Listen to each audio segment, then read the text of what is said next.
And we're live, and I forgot to do a thumbnail again. Always catches me by surprise when I do that. Anyway, it doesn't matter.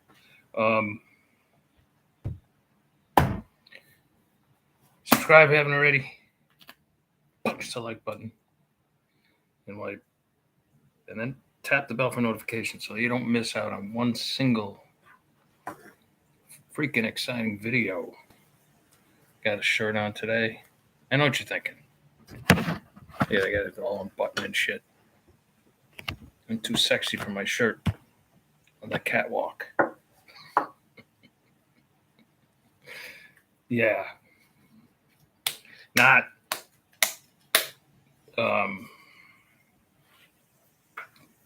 But I threw the Beatles t-shirt into the hamper. I got to collect some quarters so I can do some laundry. That's the only drag about living in an apartment. You got like they don't have like these apartments are almost 100 years old,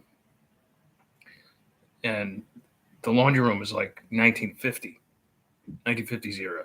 Like you got to use quarters instead of just putting your card in there and like 2020s. It's a pain in the ass. And then if you go in the office and ask them to change a few bucks, they're kind of like, oh, what the fuck? No, they're nice. I love those ladies, actually. They're my friends. Until I don't pay my rent. Then they won't be so friendly. Luckily, that's never happened. So speaking of money, in fact, I got this idea because I was ghosting a piece on becoming an entrepreneur in your middle age, starting a new business. And a lot of people do this, especially post COVID, when like your job just went kapoof, went away. Numbers are coming out of the government right now, which I don't trust at all. Where they're like, "Oh, people going back to work like in droves. Look at this, like Bidenomics and all this sort of stuff." I think people are going back to work, but yeah, I think it's just because businesses are starting back up again. But it's still a lot of people lost their jobs and they had like no choice. Well, a lot of people, two things happened. One, a lot of people had no choice once their position was eliminated, but to start their own business. Because if you turn the corner on 50, like your ageism kicks in, and you're basically not going to get a job that they can give to like a 25 or 6 or 7-year-old who will take a much lesser paycheck. And how many years could they invest in you, a business invest in you? Maybe 10. So you got to start your own thing in that case.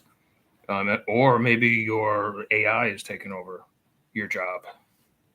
It's going to happen in a lot of industries. I'm not going to get into that now. Save it later. Don't worry, all you boring accountants. You'll always have a job, probably. But I digress. So when I started this, it just got me to thinking.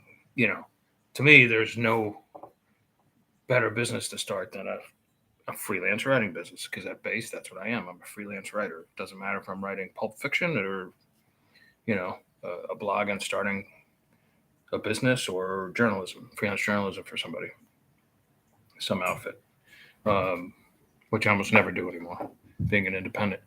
But it's a good business model because there's like almost no overhead, especially even with all the fiction I'm putting out. Like it's all print on demand and ebooks, digital, it goes straight to the consumer.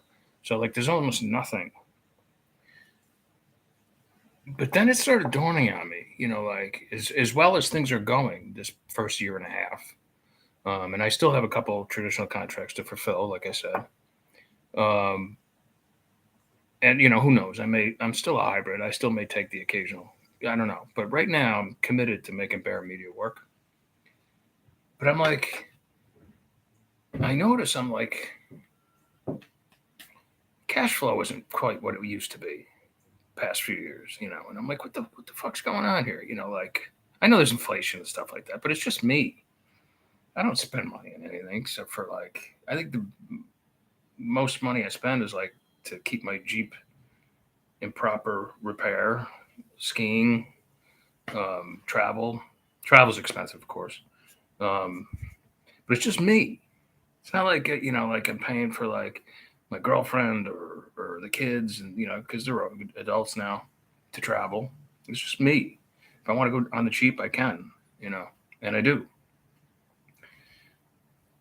But still, it's or I buy food, I buy some beer, occasionally some Jameson, maybe if I have the money. I don't even when I go out for a beer now. I don't even have more than one beer usually. You know, I like order my beer and I'm one and done. Because I'm old and I just two beers makes me feel like shit. But anyway, but I find myself like, where the fuck's all my cash? Then it dawns on me like, for the past 10, 15 years, actually going back to 1999, I've been living mostly on advances. Getting almost nothing from my independent side of things because I didn't pay much attention to it and I didn't have much product in there. It was like walking into a store and there's like 3 or 4 items and that was about it. So I didn't really pay attention to it. But those certainly the $250,000 advance I got helped a lot. Of course, I lost it all in a divorce, being me. That's typical. But 20,000 here, 30,000 here, 10,000 there. Even small advances like the 3,000 there, 5,000 there. I've gotten a ton of them. 4,000 for some audiobooks a few months back. Last year. Well, last year at this point. But now I'm not handing anything into my agent.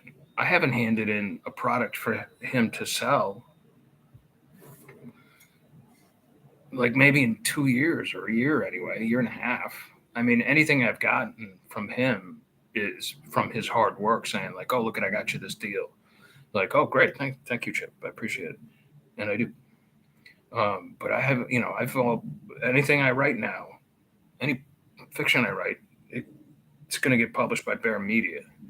Like I said, except for the 2 books I have promised, I've signed contracts for. And any advances I got for that crap are long spent, long gone. So I think that's like where the discrepancy is coming in. I'm just not getting advances. And I'm bringing in money every month, both from my freelance writing and from my fiction.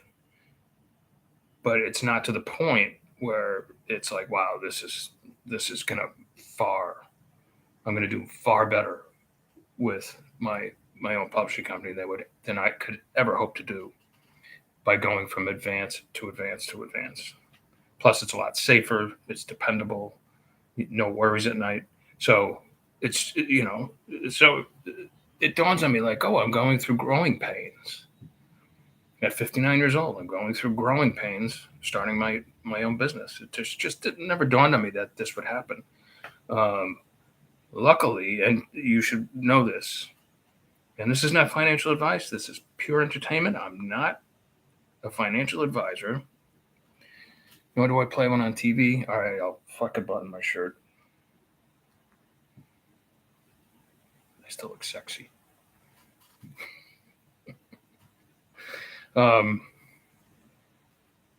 Luckily, I have lines of credit that have helped me out, but I don't like being in debt. I've always paid cash. So like I have a business credit card from Capital One, which isn't great because their interest rate is terrible.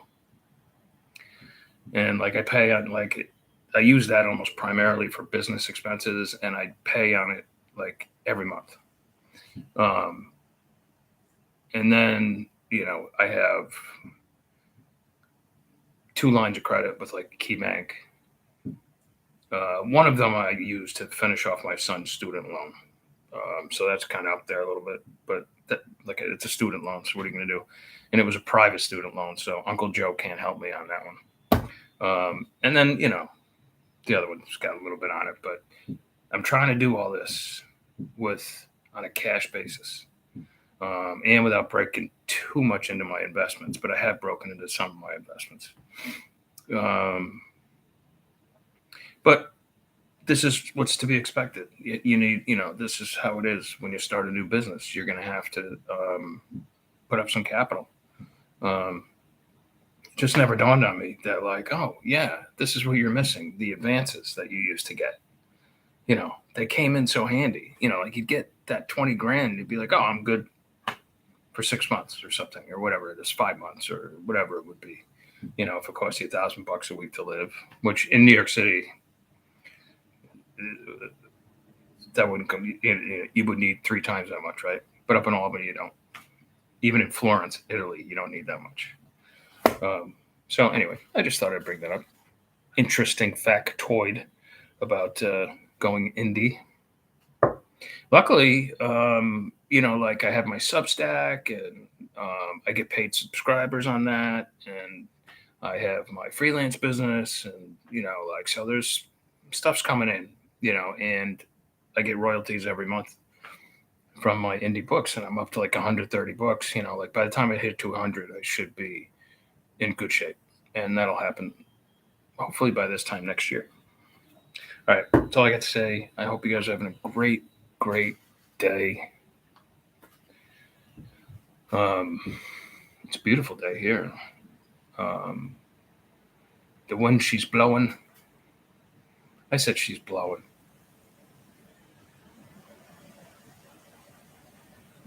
All right, keep it family. Keep it family PG. All right, God willing, I'll talk to you guys tomorrow.